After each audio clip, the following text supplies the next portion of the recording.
ఇదే కదా నీ కథ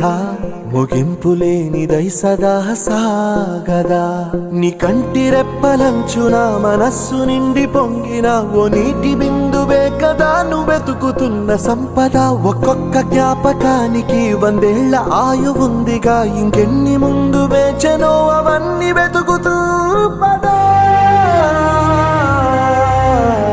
మనుష్యులందు నీ కథ మహర్షిలాగా సాగదా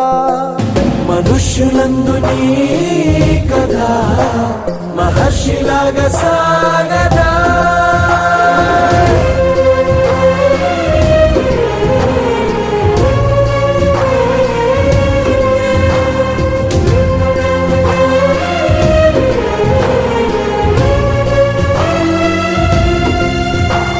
ఇదే